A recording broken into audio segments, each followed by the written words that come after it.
Mapagpalang umaga sa ating lahat. Kami po ay nandirito upang hatid sa inyo ang magandang balita na nagmula kay Lord Yeshua HaMashiach Yahweh Christ. Sino ba si Yeshua HaMashiach Yahweh Christ? Ito po ay salita ng Hebrew. Ang ibig sabihin ay Lord Jesus Christ. At nandito po kami upang iparating sa inyo ang magandang balita sa libreng kaligtasan na nagmumula kay Lord Jesus Christ. At kami po ay isang Intam Evangelical Born Again Christian. At mayroon po kaming church sa Cagayan, sa Isabela at sa Taytay. At maraming salamat po mga kapatid na sana paglaanan natin ng konting oras ang salita ng Diyos. At ito ay libre po, wala kaming hinihingi na kahit anumang donation o bayad o anuman. Ito ay libre dahil kami ay binago din ni Lord Jesus Christ na libre. Kaya po kami ay nandirito upang libreng magbahagi sa inyo ng salita ng Diyos. At alam nyo mga kapatid, ang sabi sa Biblia na may daang matuwid sa tingin ng tao, ngunit kamatayan naman ang dulo nito. Ano bang ang ibig sabihin noon? Na tayo ay, ang akala natin sa araw-araw nating pananalangin, lagi tayong nanalangin sa umaga, tanghali, hapon, hindi natin nakakalimutan ang pananalangin. Pero titingnan natin kung kanino tayo nananalangin. Kasi ang Diyos ay hindi siya marami, siya ay nag-iisa na Diyos na buhay at siya ay siya ay espiritu at wala siya kung saan-saan na siya nasa mga puso natin siya kung tayo ay malinis ang ating mga puso. Kaya ang Diyos ay espiritu, hindi siya natin nakikita. At kailangan natin sampahin siya sa espiritu at katotohanan. Ano bang ibig sabihin na may daang matuwid sa tingin ng tao, ngunit kamatayan ang dulo nito? Ito ay makikita sa Kawikaan 14:12. Nasa Biblia ito at hindi ito namin gawa-gawa. Ang inisip natin, lagi tayo nagsisimba tuwing linggo o may sama-sama sa mga okasyon o anuman ang mga gawain na para kay Lord. At kung ito ang mga gawain na hindi sa Diyos na buhay, ito ay mga gawa-gawa lang ng tao. Kaya ayaw ng Diyos na sumamba tayo sa ibang Diyos-Diyosan kasi ayaw niya, siya ay isang mapanipuguing Diyos at ang nais niya na siya lang ang sambahin at wala nang iba. Kasi ang sabi niya, ako ang Diyos na yung lumikha sa inyo at ako ang sambahin ninyo at hindi ang aking nilikha. Kaya mga kapatid, kung kinagis na natin sa ating mga magulang na kung ano na tinuturo nila sa atin, huwag tayong maniwala. Ang paniwala natin kung anong nakasulat sa Biblia. Dahil ang nakasulat sa Biblia sa Exodo 23, huwag kang sasamba sa ibang Diyos maliban sa atin. Pero ang karamihan natin sa ngayon, marami tayong Diyos na sinasamba. Ang dami-dami. Kaya hindi natin, kayo kung sakasakali, sasamba kayo sa isang Diyos, tapos yung isang Diyos ninyo, nagsiselos, ay syempre mag-away-away yun. Kasi nga, hindi yon ang totoo na Diyos. Ang totoong Diyos, siya ang buhay at siya ang lumikha ng langit at ang lupa at ang lahat ng nasa lupa at nasa langit, siya ang lumikha nun. At kahit wala pa ang mundo, mayroon ng Diyos kung saan lumikha ang Diyos sa ibabaw ng tubig na wala pa ang langit at wala pa ang lupa at siya ang lumikha sa lahat ng bagay. Kaya huwag tayong gumawa na ano-ano man na ginawa nating Diyos na sarili lang natin na may gusto dahil paparusahan tayo ng pagdating ng araw ng Panginoong Diyos. Kasi ang sabi sa Roma 14:12, ang bawat isa sa atin magbibigay sulit sa Diyos. Kaya sa tingin natin sa umaga nananalangin tayo, sa tanghali nananalangin tayo, sa hapon, sa gabi nananalangin tayo. Kanino tayo nananalangin? Totoo ba na kay Lord Jesus Christ tayo nananalangin sa Diyos na buhay?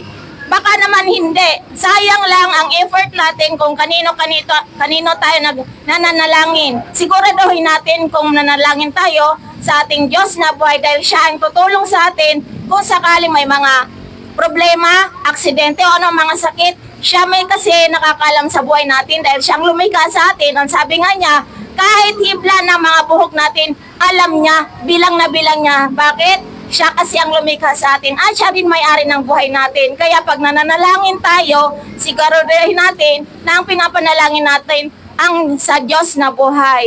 Dahil ang mga pauso ngayon, gawa-gawa lang ng mga matatandaan natin. Kung nagbabasa tayo ng Bible, nakikita natin ito sa Biblia, ang lahat ng mga nakasulat sa Biblia na ayaw ng Diyos ng mga pagano na mga katuruan. Ano bang ibig sabihin ng pagano ng mga katuruan? Ito ay gawa-gawa lang ng tao at hindi nagmumula sa Biblia.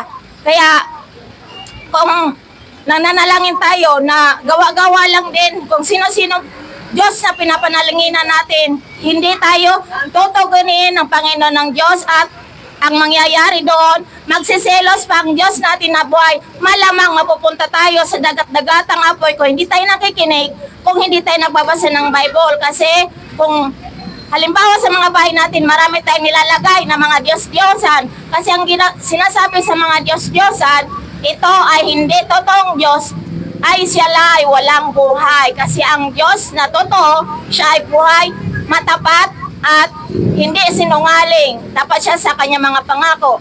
Kaya ayaw ng Diyos na magsimba tayo kung sino-sino ginagawa nating mga Diyos-Diyosan sa ating mga bahay. Kaya kung mayroon kayo nyon, kung magbabasahin kayo ng Bible, matuto kayo na hindi pala yon ang totoong Diyos, ang nais ng Diyos na siyang sambahin.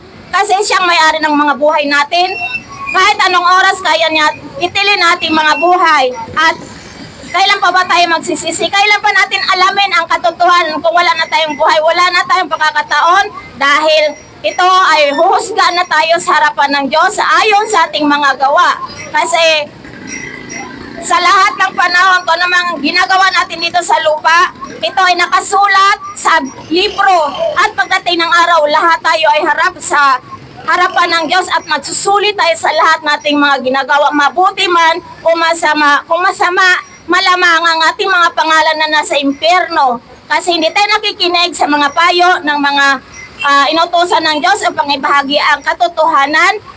At kung nakikinig naman tayo, magsusulit tayo sa Panginoon na nakikinig ka, na bagong buhay ka.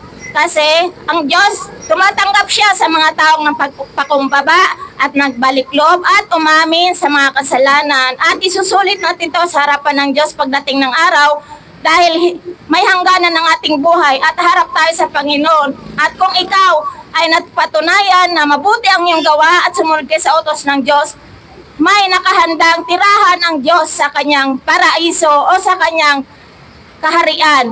Ang bawat isa ay may karoon ng kwarto para sa kanyang mga hinirang o kanyang mga tagasunod sa kanya na tapat at hindi walang mga tinatagong mga kasalanan. Kasi ang Diyos gusto niya na aminin natin ang mga kasalanan natin. Handa siyang magpapatawad, ngunit kailangan natin na magbago. Alam natin na mga kasalanan. Halimbawa, babaero tayo, alam natin na mga kasalanan ng babae pa rin tayo. Pero alam nyo, mayroon talagang ganon. Pero kung aminin natin sa Lord, nagkakasala po ako, kailangan ko po, Panginoon, na baguhin ang aking sarili. Lord, tulungan mo po ako, Lord. Tatanggapin ni Lord yon. Halimbawa, mayroon kang lasinggero ka, o ano man, nakapatay ka. Tatanggapin ni Lord yon kasi hindi mo alam na ganon pala yon na ang kasalanan natin. Tatanggapin ni Lord, patawarin tayo kung kailangan natin lumapit sa Kanya kasi hindi natin alam na ganun pala. Kasi ang nasanayan natin, pag nakasala tayo, o manalangin lang kayo na ganyan, sampung ganito. Patatawarin ka lang, hindi ganun yon mga kapatid. Kailangan, pag nananalangin tayo, magpapakumbaba tayo sa Diyos. Kung gusto natin na patawarin tayo ng Diyos, kailangan din natin paguhin ang ating sarili. Kaya natin, kung kami dati ganun din ang mga gawain namin, mga lasinggero kami, kung ano ng mga chismoso, ganon. At binago kami sa habag ni Lord Jesus at nakakayanan namin nagbago kami. Kaya ngayon, ibahagi din namin sa inyo ang katotohanan na ang Diyos nandyan lang upang kayo ay tanggapin. Kung nais niyong magbago at kung hindi naman kayo magbago, pagdating ng araw, harap kayo sa Panginoon. Sa katagyasan ng ulo, itandaan ninyo na walang mga matigas ang ulo nakakapasok sa kaharian ng Diyos. Ang gusto ng Diyos, yung mapagpakumbaba, marunong tumanggap ng mali. Dahil hindi naman tayo perfecto, kailangan lang natin lumapit sa Panginoong Diyos at kailangan siyang tagapin natin at tagapagligtas na buhay na Diyos. At mga kapatid, kailangan ang ating mga daan dinadaanan natin habang nandito pa tayo sa lupa, kailangan matuwid, hindi daan na baluktot kasi sigurado ang dulo nito kamatayan talaga. Lagi tayong nananalangin. Kanino ba tayo nananalangin, mga kapatid? Kaya ang sabi nga sa Kawikaan, ulitin ko, Kawikaan 14:12, may daang matuwid sa tingin ng tao, ngunit kamatayan pala ang dulo nito. Kaya ang sa tingin natin, lagi tayong nananalangin. Pero nasayang lang, mga kapatid.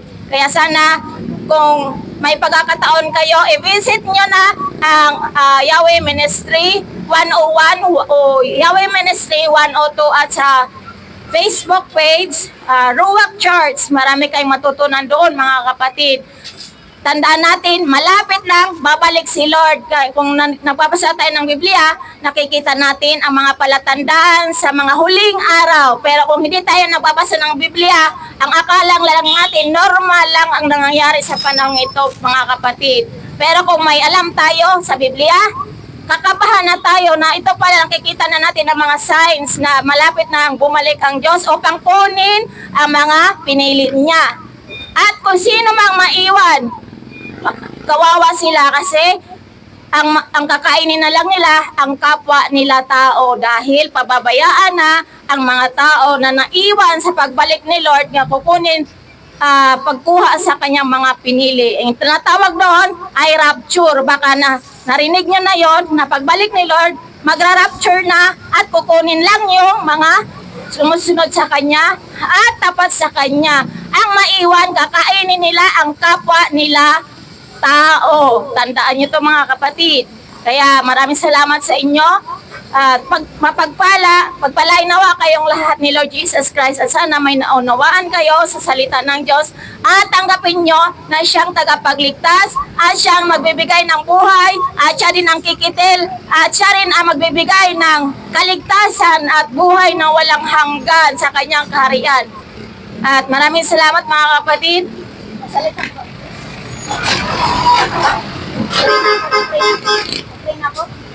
Okay, mga kapatid, mananalangin po tayo. Lord Yeshua Mashiach, Jesus Christ, Panginoon, maraming salamat, Lord, sa umagang ito, Panginoon, na pinagkaloob mo sa amin, Panginoon, na binigyan mo kami, Panginoon, ng kalakasan, proteksyon, sa katagumpayan naming mga gawain sa araw na ito, Panginoon. Maraming salamat po, Panginoon, sa mga tao nandito, Panginoon, at tumanggap po sa amin, Panginoon. At bless mo rin ng tindahan na ito, Panginoon, at tumanggap sa amin, Panginoon, upang magbahagi, Panginoon, ay yung salita, Lord. I-bless mo ang may-ari nito, Panginoon, at ang nagtatrabaho, Panginoon, at sa lahat, Panginoon, nakikinig sa iyong mga salita, Panginoon, at baguhin mo po sila, Panginoon, bigyan mo sila ng pagkakataon, Panginoon, upang hindi pa huli ang lahat, habang mayroon pa silang buhay at makalakasan, Panginoon. Ingatan mo po sila, Panginoon, at tanggapin kanila, Panginoon, na tagapagligtas ngayon at magpakailanman, Panginoon, at sambahan kanila sa Espiritu at katotohanan, dahil ikaw lang, Panginoon, ang daan, katotohanan at ang buhay, at walang marating sa iyo, Panginoon, kundi sa papagitan ni Lord Jesus Christ. Kaya, Panginoon, maraming salamat sa mga kapatid, Panginoon, nakakisa sa mga gawin kay Brother Ray, kay Sister Merlin, kay Sister Berning, kay Sister Beng, kay Sister Eileen, Panginoon. Maraming salamat po sa mga kapatid, Panginoon. At patuloy mo kami, Panginoon, bigyan ng lakas, Panginoon, upang may pagpatuloy din namin, Panginoon, ang pagpahagi ng banal mong salita, Panginoon, sa iba't ibang lugar, Panginoon. At patuloy mo rin, Panginoon, ingatan si Pastor Jerry, Panginoon, sa kanyang paglalakbay, Panginoon, sa pagbahagi din ng yung salita, Panginoon, sa iba't ibang lugar, Panginoon, Mindanao, Luzon, at Visayas, Panginoon, at makarating siyang ligtas, Panginoon. At sa lahat po, Panginoon, ng mga kapatid na gumagawa sa iyong pasan, Panginoon. Maraming salamat, Lord. Sa iyo lang ang lahat ng mga papurit, pasalamat sa dakilang pangalan na si Yeshua HaMashiach, Yahweh Christ. To God be the glory. Amen.